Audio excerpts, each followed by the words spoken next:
네. 네, 참고인 먼 길 오시느라 수고 많으셨습니다. 본인 소개를 좀 부탁드릴까요? 예, 저는 구례에 살고 있고요. 섬진강 수해 참사 피해자 구례군 비상대책위원회 위원장을 맡고 있습니다. 네. 김공룡이라고 합니다. 네, 참고인 진술을 듣기 전에 지역에서 준비한 영상이 있다고 합니다. 함께 먼저 보시겠습니다. 아니 물만 봐도 막 심장이 벌렁벌렁하고 비웃고 물만 봐도. 무거워서 그런가. 근데 그 강아지가 한 요만한 강아지가 몇 개월 됐는데 밭에 못 나온 거야. 그러고 그 잔막을 치운 뒤 밑에가 있는데 아 불쌍해 죽겠어. 한 10년이나 키웠는데. 가슴이 답답하고 우울하고 안 살고 자꾸 그래요? 응, 그러니까 불안하고. 눈물이 나고 근데 그게 귀찮고 그게 네, 김봉영 위원장님. 네. 그 최근에 2020년 섬진강 수해 피해 그 주민의 심리적인 건강 조사를 하셨죠. 예.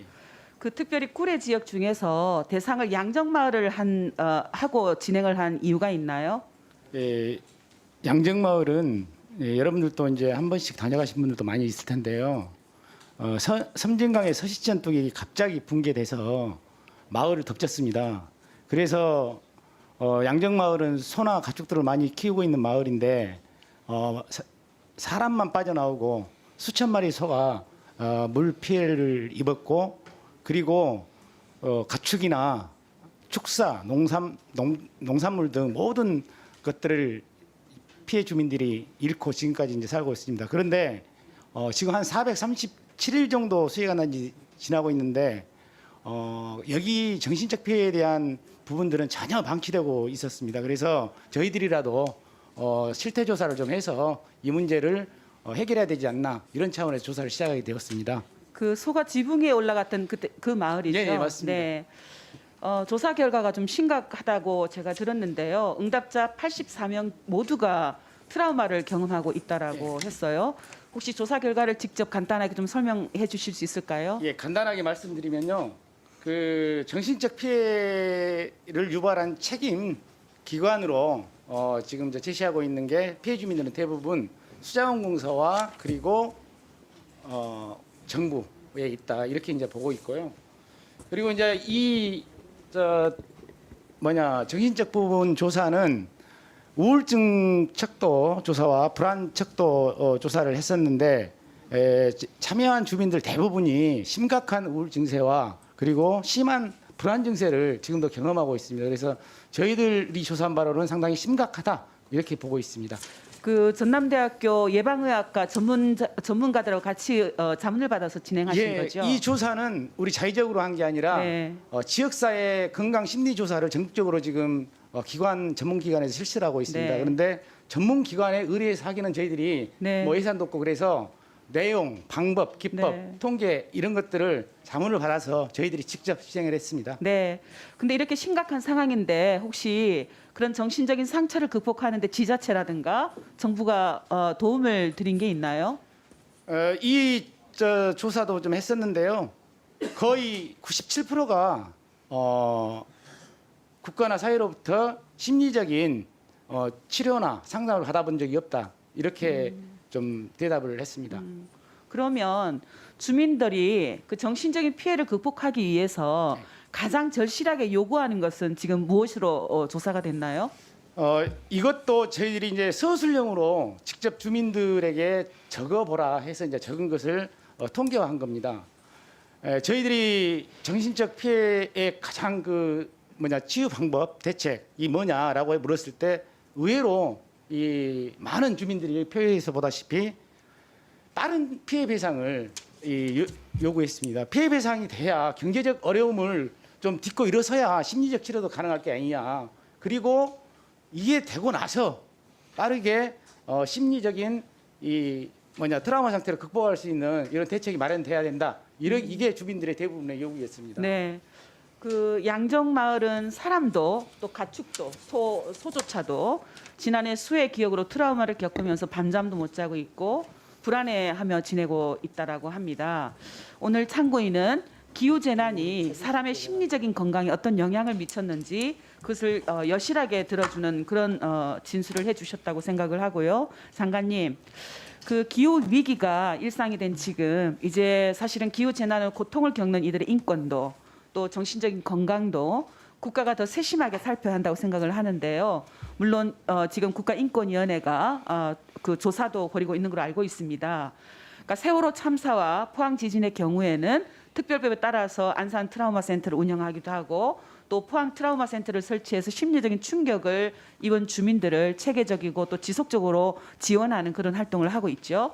그러니까 수해 재난도 물론 행정안전부의 재난심리회복지원단이라든가 또 지자체의 정신복지건강센터 등에서 심리안정 서비스가 있기는 한데요. 지금 말씀하셨던 것처럼 보다 근본적인 문제가 경제적 피해로 생긴 문제가 큰 것 같습니다. 그러니까 신속한 배상이 이루어지는 게 우선돼야 될 것 같은데요. 트라우마를 겪고 있는 분들이 가장 절박하게 요구하는 것도 참고인께서 말씀하셨지만 빠른 피해 배상이라고 진술을 하셨어요. 그러니까 트라우마를 치유하는 가장 기본은 2020년에 있었던 그 홍수 피해에 대한 빠른 피해 보상일 것이다라는 생각이 듭니다. 그래서 앞서 여러 의원님들도 사실은 계속 그 말씀을 하셨는데 현재 환경분쟁조정위원회가 진행 중인 걸로 알고 있고요. 또 홍수 피해에 대한 그런 어떤 논의도 진행되는 걸로 알고 있습니다. 법도 발의된 걸로 알고 있고요. 빠른 보상이 이루어질 수 있도록 또 환경부에 좀 나서서 장관님께서 속도를 내주시기를 부탁을 드리겠습니다. 예, 그렇게 하겠습니다. 지금 이제 한꺼번에 하다 보니까 인력적인 조금 부분도 있는 것 같아서요. 저희가 인력 부분을 조금 지원한다든지 하는 방식으로 해서 가능한 빨리 해서 주민들께서 좀 안정을 찾으실 수 있도록 네. 하도록 하겠습니다. 네, 혹시 위원장님 이 자리에서 꼭 하고 싶은 말씀 있으신가요? 예. 양정마을의 임시주택 컨테이너에서 지금도 거주하고 계시는 할머니, 안재민 할머니가 계십니다. 그분은 최근에 대통령께 국민청원서도 지금 제출해서 청원을 하고 있는 그 사연을 가진 이 할머니입니다. 이틀 전에 저에게 전화가 왔습니다. 나 어제 밤에 한숨도 못 잤다. 갑자기 추워져서. 그리고 우리는 화장실도 없어서 회관까지 새벽에 화장실을 가야 되는데 추워서 그것도 못 가고 겨울은 다가오고 야 어찌 돼가노? 뭐 빨리 좀 답 좀 주지. 이런 질문 전화를 해왔습니다. 저는 참 우리 피해 주민들이 이런 전화 이런 뭐 돌아가는 상황을 저한테 물어볼 때마다 가슴이 미어집니다. 적어도 그 국민의 재난을 책임져야 할 국가가 정말 이 국가 댐 대량 방류로 인해 발생한 이 문제를 이토록 1년이 지나고 다시 겨울이 지금 되고 있습니다. 이렇게까지 방치할 수 있는가? 정말 우리 국민들은 오히려 이러한 부분 때문에 정신적 트라우마가 더 심화되고 있지 않나 이런 생각이 들고요. 작년에 코로나 지원금으로 61조 3,200억 지원했습니다.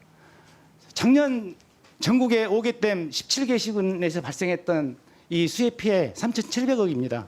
그것도 정부 잘못 책임 인정하지 않았습니까? 그러면 이걸 하루빨리 지원할 수 있는 배상할 수 있는 체계가 돼야 되는데 현재 체계로는 부족합니다. 장관님. 지금 현재 환경분쟁제도 지금 조정 절차 받고 있는데요. 이런 방식으로 가면 내년까지도 해결 못합니다.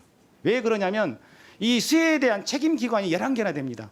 11개가 다 참여해가지고 지금 서로 책임 협의하고 있습니다. 조정회의에 나와서. 그래서 저는 이렇게 해서는 안 된다. 이왕 이 국가가 이 책임을 지겠다라고 했으면 저는 국가를 대표해서 환경부가 일괄 책임지고 피해 주민과 협상해서 일괄 타결하고 그리고 나머지 책임 기관과의 문제는 자체 내에서 얼마든지 시간적인 여유를 가지고 해결해도 될 것이라는 생각이 들고요. 저는 그런 방식만이 우리 환경부 장관님께서 말씀하셨던 이 연내 해결이라는 그 과제를 저는 달성할 수 있다고 생각합니다. 그래서 장관님께서도 특히 여기 계시는 이 우리 국회의원님들이 환경부를 정부를 대표로 하는 힘을 실어줘서 피해 배상 문제 정권을 가지고 해결할 수 있도록 많은 힘을 좀 실어줬으면 좋겠다 이런 생각이 듭니다. 감사합니다.